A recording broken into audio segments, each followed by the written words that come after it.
لیا تھا. اب تو معلوم ہوا جس طرح حسین نہ ٹکے نہ جھکے، بے شک سر بوالے اسی طریقے سے رہبر معظم نہ جھکا. کیا کہا تو انہوں نے سرنڈر ہو جاؤ.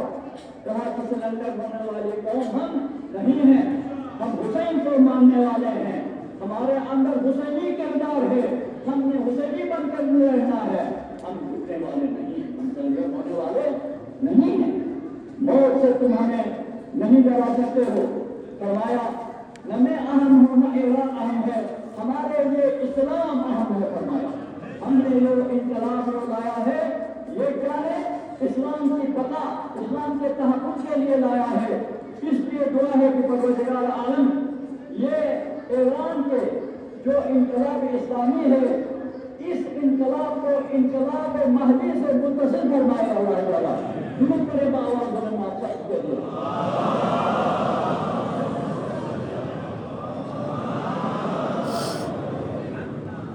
جیسے خیبر میں یہ کمیونسٹ کو ناقابل تسخیر سمجھتے تھے، خیبر شکن میں خیبر کو توڑ دیا.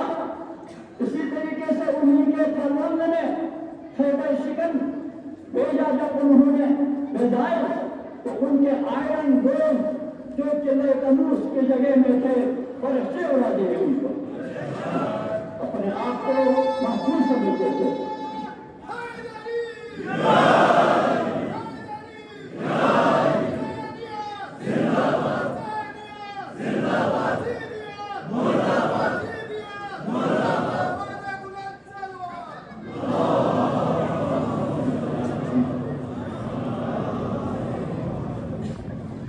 شیطان بزرگ امریکہ نے اور یورپ میں جتنی طاقتیں تھیں اسرائیل سب مل کر جس طریقے سے جنگ خندق میں اسلام کے مقابلے میں تمام احزاب آ گئے تھے، اسی طریقے سے ایران کے مقابلے میں تمام دشمن احزاب آ گئے تھے.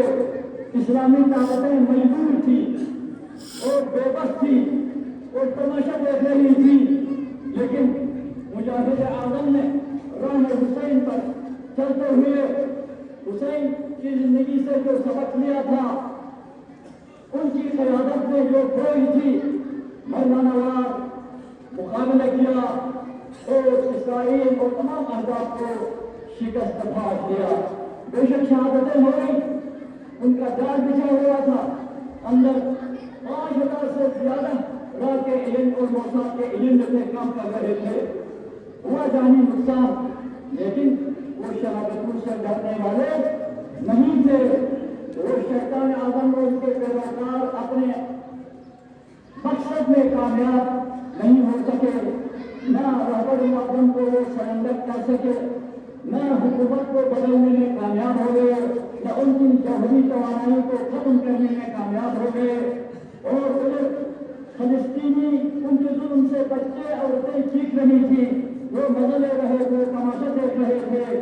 جب خود اسرائیل کے اندر چیخ پکار کی آواز بلند ہو گئی تو دور سے وہ لوگ جن کی ہمدردی فلسطین کے ساتھ تھی واہ واہ کرنے لگے. یہ ہے راہ حسین پر جو صحیح طریقے سے چل رہی. یہ جو عزاداری ہے ہم رو رہے ہیں، حسین ہمارے رونے کا محتاج نہیں ہے.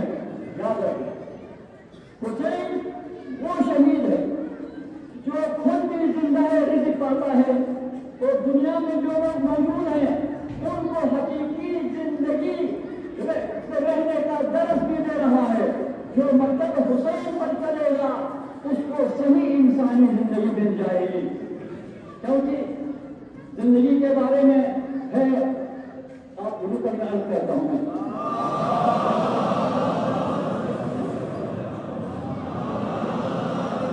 حقیقی زندگی کیا ہے؟ یا ایھا الذین آمنوا استجیبوا للہ والرسول اذا دعاکم لما یحییکم. اے ایمان کے دعوے دارو، جب اللہ اور اللہ کے رسول تمہیں دعوت دیں، تمہیں بلائیں ایک ایسی چیز کی طرف جو حیات بخش ہے، جس کے اندر زندگی ہے، تو تم جب پیش کہو اب خطا تو زندگیوں سے ہی ہوتا ہے. یا ایھا الذین آمنوا، تو دوسری زندگی کون سی ہے؟ دوسری زندگی کون سی ہے؟ اللہ کے رسول ہمیں کس چیز کی طرف بلاتے ہیں؟ وہ دین کی طرف بلاتے ہیں، دینداری کی طرف بلاتے ہیں. یاد رکھو عزیزو، دینداری ہی حقیقی اور اصلی زندگی ہے. دین سے باہر جو زندگی ہے نا، ان کی مثال گلے سڑے ہوئے گردابی کے اندر جو کیڑے مکوڑے چلتے پھرتے ہیں، ان کی زندگی کی مثال ایسی ہے. وہ زندگی میں شمار ہی نہیں ہے. دینداری کی زندگی جو ہے وہ زندگی ہے، سعادت کی زندگی وہ ہے. یہ امام علیہ السلام نے ہمیں سکھایا. امام عالی مقام کا درجہ کتنا بلند ہے. آپ اہل سنت والجماعت کے جمعے کے خطبے میں سنتے ہیں الحسن والحسین سیدا شباب اہل الجنہ وابوہما افضل منہما، جنت کے جوانوں کے سردار ہیں. آپ سنتے آئے ہیں رسول اکرم اس کو اپنے گوشت پر چڑھاتے تھے، یہاں تک کہ آپ سجدے میں ہیں اور امام حسین سوار ہیں، آپ نیچے اٹھاتے نہیں ہیں. اتنی قدر و منزلت ہے امام حسین علیہ السلام کی. وہ عظیم حسین جس مقصد کے لیے اپنی جان کو قربان کرتا ہے، وہ مقصد کتنا عظیم ہوگا بتاؤ. وہ مقصد کیا ہے؟ وَإِنْ كَانَ دِينُ مُحَمَّدٍ لَمْ يَسْتَقِمْ إِلَّا بِقَتْلِي فَيَا قُلُوبُ خُذُونِي. دین محمد مصطفیٰ صلی اللہ علیہ وسلم میری شہادت کو کرنے کے بغیر قائم نہیں ہو سکتا ہے. اے خون آشام تلواروں آجا ٹوٹیا حسین کی گردن کو کاٹو، لیکن دین محمد مصطفیٰ جو ہے وہ زندہ رہے، سلامت رہے اور باقی ہے. تو عزیزو، دیندار بننا ہم نے. دیکھو یہ عزاداری اس مقصد کے لیے قریب پانے کے لیے تمہید ہے، مقدمہ ہے. ہم زندگی کرتے ہیں، ماتم کرتے ہیں، علم نکالتے ہیں، روتے ہیں، ٹھیک ہے. کربلا کو مجسم کرنا ہے. مجسم میں بار بار کہتا ہوں، کربلا کا واقعہ ایسا نہیں ہے کہ ایک تقریر سے مجسم ہو جائے یا ایک کتاب لکھنے سے مجسم ہو جائے. اس کے لیے مجالس برپا ہونا چاہیے، واقعی کربلا بیان ہونا چاہیے، علم نکالنے چاہیے، سیرت پوری ہونی چاہیے، یہ ہونا چاہیے تاکہ آپ کا دل کیا بن جائے؟ کربلا بن جائے. کربلا بن جائے.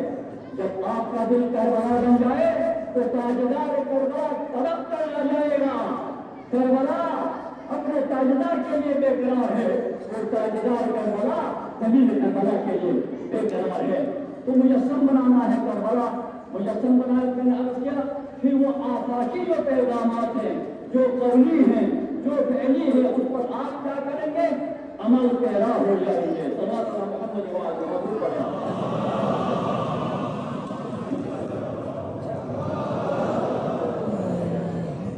قیام امام حسین علیہ السلام سے پہلے بھی بڑے بڑے انقلابات آئے اور بعد میں بھی آئیں گے، لیکن امام حسین علیہ السلام کے انقلاب سے عظیم تر کوئی انقلاب نہیں تھا.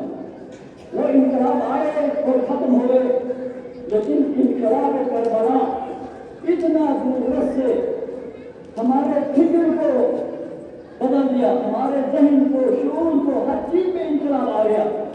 اپنی دنیا میں جتنی تحریکیں چل رہی ہیں آزادی کے، یہ بطن کربلا سے پھوٹی ہوئی ہیں.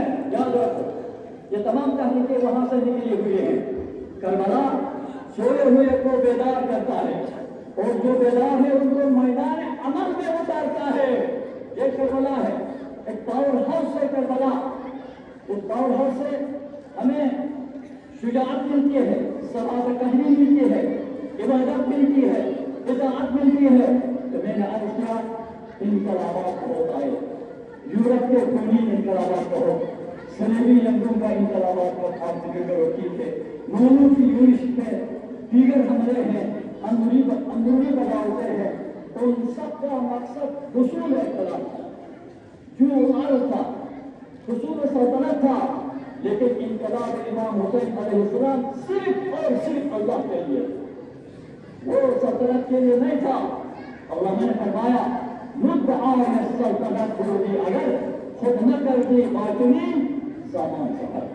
اگر امام علی مقام کا مقصد حصول سلطنت ہوتا اجتہاد ہوتا تو اس طریقے سے سفر اختیار نہ کرتے.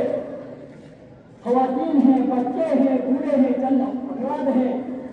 ہاں, یہ اقتدار کی جنگ نہیں تھی, اقدار کی جنگ تھی, اقدار کی جنگ تھی. جس اقدار میں امام علی مقام کو فتح نصیب ہو گئی. عزادارو, ہم ہوتے ہیں, جنگ بناتے ہیں تو ایک طرف سے یہ مودت فی القربا کا اظہار تھا, اظہار کرتے. اور مودت فی القربا کیا ہے؟ اجر رسالت ہے. حکم ہوا پیغمبر کو, قل لا اسألکم علیہ اجرا الا مودت فی القربا. اے رسول کہہ دو, جو تبلیغ رسالت میں کی ہے اس کا عجر میں صرف اور صرف مودت فی القربا مانتا ہے. جبکہ تمام انبیاء نے کہا ان اجر الا علی اللہ, ہمارا اجر اللہ دے گا, تم کون ہوتے ہو دینے والا. لیکن یہاں حکم ہوتا ہے قل, کہہ دو. اگر رسول نہ کہہ دے تو ان کی رسالت خطرے میں ہے. رسول نے کہہ دیا ہے, ہم عمل نہ کریں تو ہمارا ایمان خطرے میں ہے. یاد رکھو. اور قل ایسا لفظ ہے, اسلام کا آغاز بھی قل سے ہوا ہے اور اسلام کی تکمیل بھی قل سے ہوئی ہے. آغاز اسلام میں کیا حکم ہوا؟ قل هو اللہ احد. اے پیغمبر کہہ دو اللہ ایک ہے. کیا اس پر عمل کیا؟ ایھا الناس قولوا لا الہ الا اللہ تفلحوا. لا الہ الا اللہ کو تم فلاح پاؤ گے. جب لا الہ الا اللہ کے تقاضے پورے ہوتے گئے, نماز, روزہ, حج, زکات, جہاد سب مکمل ہو گئے, دوسرا قل کا حکم ہوا, قل لا اسألکم علیہ اجرا الا المودۃ فی القربا.